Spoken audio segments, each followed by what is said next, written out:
Assalamualaikum warahmatullahi wabarakatuh. Kembali lagi dengan gua Ringgoman di channel Refocus. Bagaimana kabar kalian wahai warga plus 62? Semoga baik-baik saja ya dan sehat selalu.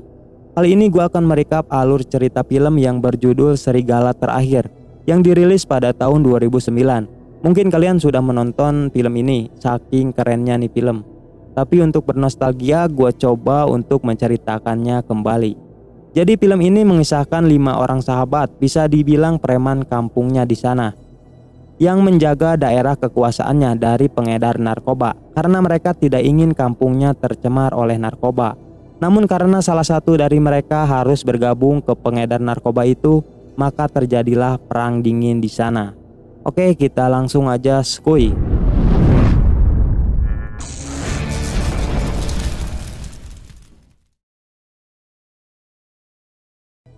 Film diawali dengan diperlihatkannya persahabatan 5 orang laki-laki yang sedang berlari dan mencari kerusuhan di kampungnya. Mereka bernama Ale, Jarot, Sadat, Lukman, dan Jago. Namun yang paling menonjol dari mereka berlima adalah Ale, yang secara tidak langsung dia adalah ketuanya. Terlihat mereka yang selalu bersama di saat senang maupun susah, dan itulah yang disebut dengan sahabat sejati. Bahkan mereka berlima sangat ditakuti oleh orang-orang di kampungnya itu. Meskipun banyak juga pemuda kampung lain yang selalu mencari masalah dengan mereka berlima. Tetapi pada akhirnya mereka yang selalu menang dalam hal baku hantam. Suatu hari kita diperlihatkan dengan Jarot yang sedang dikejar beberapa pemuda.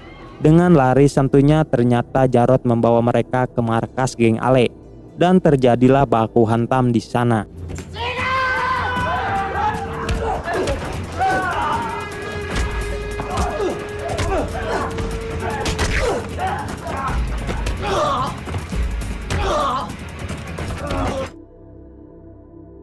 Dalam pertarungan itu, satu orang dari mereka terlihat akan memukul Jarot, tetapi dia langsung dibotol oleh orang yang bernama Patir.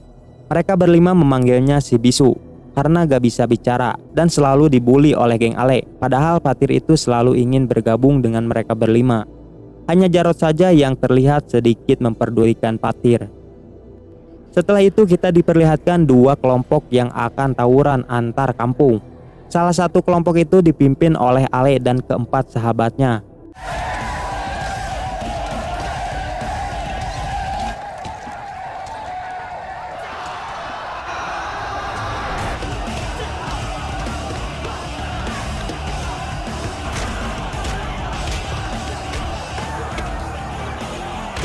Saat pertarungan mulai memanas, tiba-tiba polisi datang untuk menghentikan aksi tawuran itu.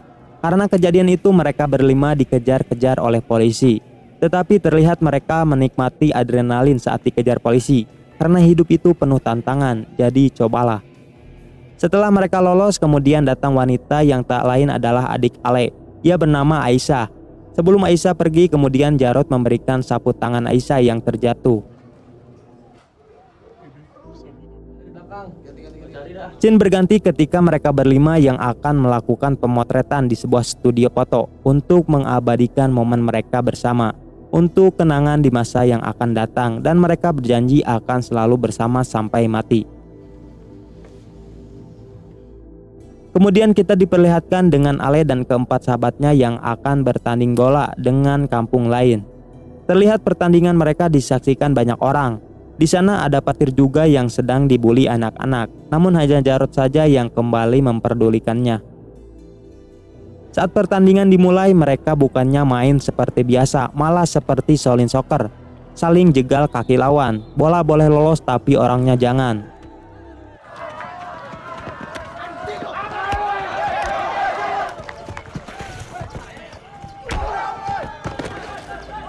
Namun ketika Ale memasukkan bola dan selebrasi, tiba-tiba tim lawan melemparkan bola kepada Ale, yang membuat mereka harus baku hantam di sana. Dalam pertarungan itu, salah satu dari mereka mengincar Ale dengan pisau, sedangkan keempat teman Ale yang melihatnya masih baku hantam.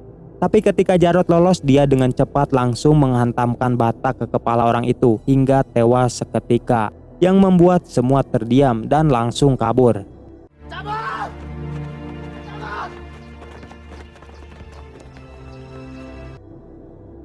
Karena kejadian itu Jarod ditangkap polisi. Sebelum pergi ayahnya menyuruh Jarod agar tidak kembali lagi ke rumahnya. Sedangkan teman-temannya hanya bisa menyaksikan Jarod yang dibawa polisi. Setelah itu Jarod dibawa dan dimasukkan ke dalam penjara. Namun penderitaan Jarod belum berhenti. Di dalam penjara Jarod dihajar habis-habisan oleh ketua tahanan di sana dan menyuruh Jarod untuk patuh kepadanya.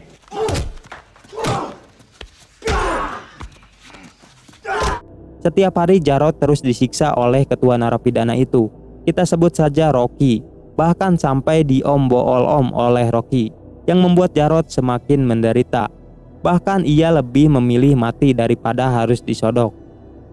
Ketika tahanan lain dijenguk oleh sahabat dan keluarganya, Jarod hanya bisa berharap jika keempat sahabatnya itu akan menjenguknya. Tetapi kenyataannya ia bahkan tidak pernah dijenguk sekalipun. Ia juga berpikir tentang sahabat-sahabatnya yang dulu selalu ia banggakan kini menghilang dan melupakannya. Dan disinilah Jarod mulai bangkit. Ketika ia sedang push up dan diganggu oleh tahanan lain, ia mulai berani dan melawan senior-seniornya itu dan menjadi penguasa di dalam penjara. Anjing, harus hormat sama tuannya. Setelah itu Jarod mulai membalaskan dendam kepada Rocky yang selama ini selalu menyiksanya.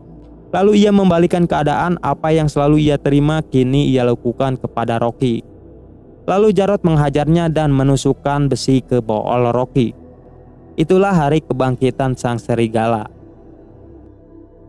Kemudian scene berganti kepada Ale, Sadat, Lukman, dan Jago yang sedang menarik iuran keamanan di pasar. Dan mereka berempat tidak segan-segan menghajar preman lain yang memalak di wilayah mereka. Lalu hasil uangnya itu Ale berikan kepada ibunya untuk memenuhi kebutuhan sehari-hari karena dia adalah tulang punggung keluarganya.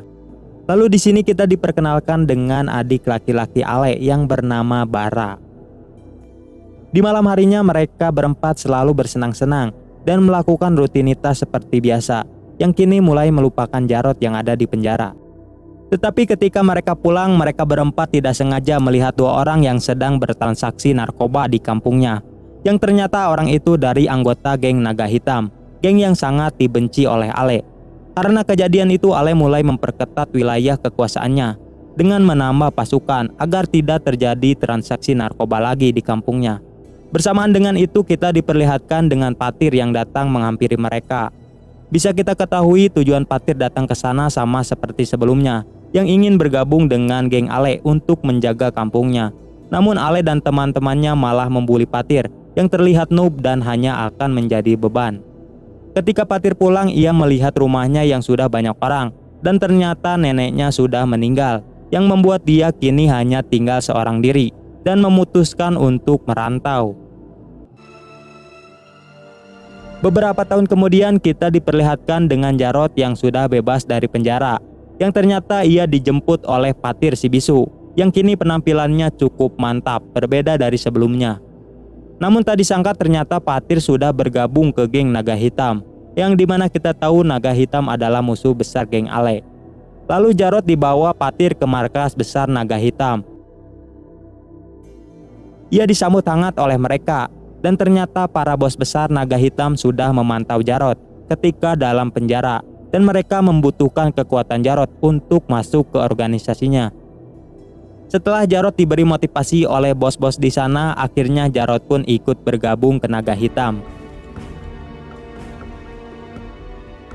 Di sana Jarod langsung diberi jabatan dan memiliki tugas sebagai pengedar, sekaligus pembantai terhadap geng lain yang berani mengedarkan narkoba di wilayahnya. Mati.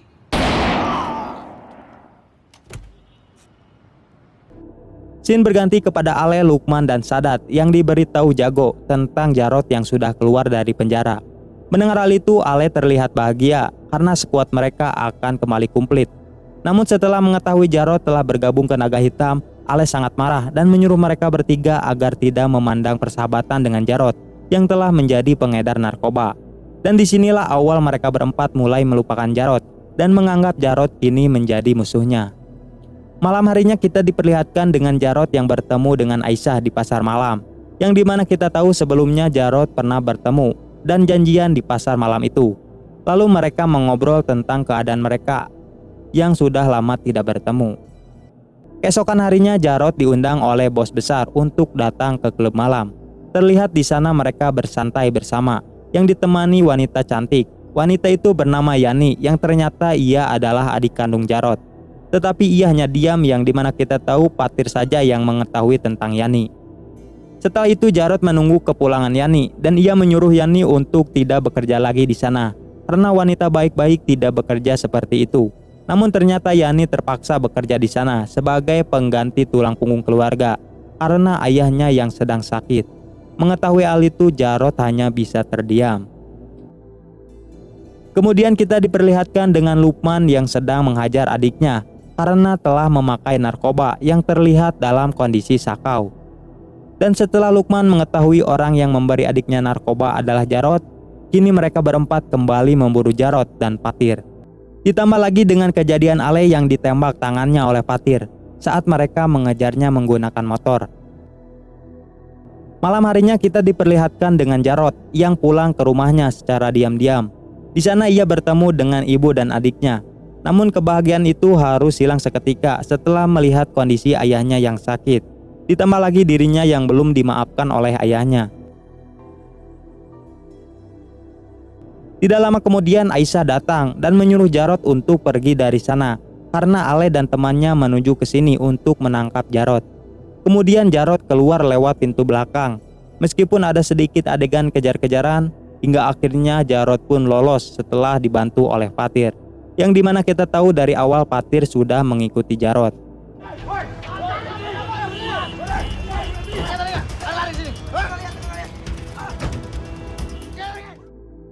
Keesokan harinya kita diperlihatkan dengan Lukman yang melihat adiknya telah meninggal karena overdosis. Dan karena kejadian itu Lukman mulai nekat balas dendam kepada Jarod. Malam harinya Lukman mengikuti Jarod sendirian. Namun ternyata Patir mengetahui Lukman yang akan balas dendam, lalu Patir mencekiknya sampai sekarat. Hingga akhirnya Jarod menyuruh Patir untuk melepaskannya. Terlihat di sini Lukman langsung mencekik Jarod karena telah membunuh adiknya dengan narkoba. Meskipun di sini Jarod sudah menjelaskannya. Melihat hal itu, Patir bersiap untuk menembak Lukman, namun dicegah oleh Jarod meski dirinya sedang ditodongkan pisau oleh Lukman. Hingga pada akhirnya Lukman harus tewas karena ditembak Patir yang melihat Lukman akan membunuh Jarod.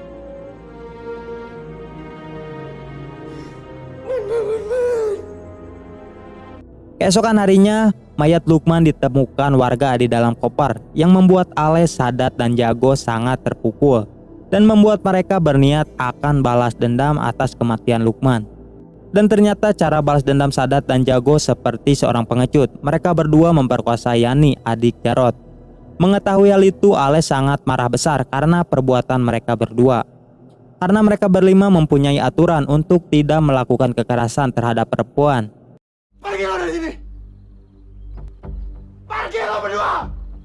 Singkat cerita, kita diperlihatkan dengan Jarod yang menyiksa bos Yani, yang dimana kita tahu sebelumnya Jarod pernah menitipkan Yani kepadanya agar tidak ada yang berani menyentuhnya.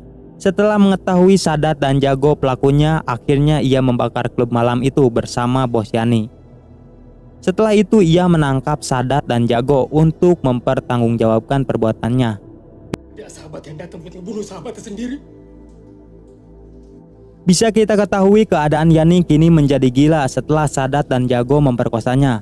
Meskipun begitu, tapi Jarod tidak sanggup untuk langsung membunuh kedua sahabatnya itu. Dan ia menyuruh Patir untuk langsung mengeksekusi Sadat dan Jago.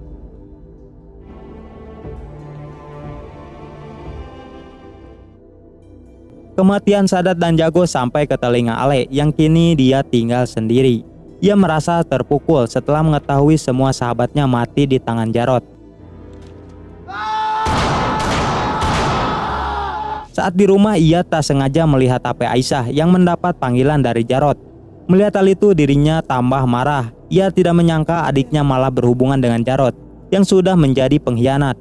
Ia lalu mengunci Aisyah di kamarnya agar tidak bertemu lagi dengan Jarod. Singkat cerita, kita diperlihatkan dengan Ale dan anak buahnya yang mendatangi hotel tempat janjian Jarod dan Aisyah. Namun kedatangan rombongan Ale itu diketahui oleh Alex dan Patir yang sedang menunggu Jarod di sana. Alex berusaha menelpon Jarod untuk memberitahunya, tetapi teleponnya itu tidak diangkat. hingga akhirnya Fatir terpaksa masuk ke apartemen itu untuk membantu Jarod. Setelah Alex mengetahui kamar Jarod, ia langsung menyuruh Fatir untuk langsung ke kamar Jarod. Di sana sedikit terjadi tembak-menembak, hingga akhirnya Fatir yang menemukan Jarod langsung membawanya keluar dengan cara meloncat.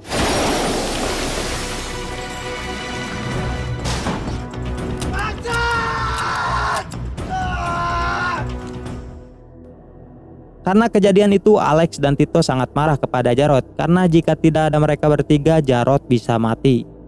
Mereka berdua menganggap hubungan Aisyah dan Jarod hanya akan membahayakan nyawanya. Malam harinya ketika Tito sedang berada di klub malam, tiba-tiba ia ditembak oleh anak buah Ale. Dia dari ketua Ale. Karena kematian Tito, bos besar menyuruh mereka bertiga untuk segera membereskan Ale dan cecunguknya. Dan kematian Tito juga membuat Alex sangat marah dan hampir membunuh Jarod, namun dihentikan oleh Fatir. Lu bela dia! Scene berganti kepada Aisyah yang diizinkan pergi oleh ibunya yang akan bertemu dengan Jarod. Terlihat di sini Jarod dan Aisyah yang bertemu di atap gedung. Dalam obrolan itu, Aisyah mengajak Jarod pergi dari kota dan menikah dengannya. Namun dirinya harus menerima kenyataan pahit setelah Jarod mengatakan untuk tidak melanjutkan hubungannya itu karena akan membahayakan nyawa Aisyah. Dan Jarod pun pergi dari sana. Saat dibawa, ia melihat Aisyah yang terjatuh di hadapannya. Jarod menyangka Aisyah mati karena bunuh diri. Padahal yang kita tahu Aisyah mati karena didorong oleh Fatir saat dirinya sudah pergi dari sana. Melihat kematian anaknya, di sini Ibu Ale menyuruhnya untuk mencari dan membunuh orang yang telah membunuh Aisyah. Ale menyangka Aisyah mati karena Jarod. Setelah mengetahui sebelumnya Aisyah pergi menemuinya. Karena korban terus berjatuhan, Jarod memutuskan untuk berdamai dengan Ale dan kampungnya, meskipun Fatir tidak menyetujui itu. Kemudian Jarod menghubungi Ale secara diam-diam agar bisa bertemu.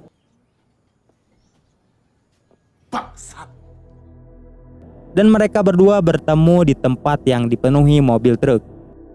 Di sana terjadi perbincangan yang dimana Jarod meminta untuk berdamai dengan Ale. Mendengar hal itu, Ale tidak terima setelah sahabat dan adiknya mati oleh Jarod.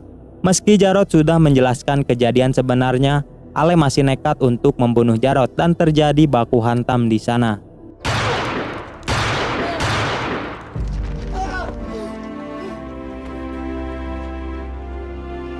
Tidak lama kemudian terdengar suara tembakan yang ternyata Ale harus tertembak oleh pistolnya sendiri dan mati di pangkuan Jarod. Sebelum mati, Ale meminta maaf kepada Jarod karena tidak pernah menjenguknya saat di penjara dan dia berharap bisa berkumpul berlima seperti dulu lagi. Dan Ale pun koid. Saat Jarod akan pergi dari sana, ia juga harus mati setelah kena tembakan yang ternyata di sana Fatir yang menembak dengan wajah garangnya. Mulut Jarod yang berlumuran darah tersenyum lemah. Dia seolah mengisyaratkan Fatir untuk melanjutkannya. Kemudian Fatir menembaknya lagi dan Jarod pun rubuh di samping mayat Ale. Kini dua-duanya telah mati, tapi raut wajah Fatir seolah sedih setelah membunuh Jarod. Begitulah dia menyampaikan rasa sayangnya pada Jarod, yaitu dengan membunuhnya karena dia tidak mau Jarod kembali menderita dan terkambing hitamkan. Dia terlalu baik untuk itu. Jadi Fatir merasa lebih baik Jarod tewas dan mati dengan tenang di tangannya. Sebelum film selesai, kita diperlihatkan dengan Bara yang meneruskan perjuangan Ale menjadi ketua geng di kampungnya untuk menjaga wilayah dari pengedar narkoba dan geng naga hitam. Dan inilah serigala terakhir. Film pun selesai.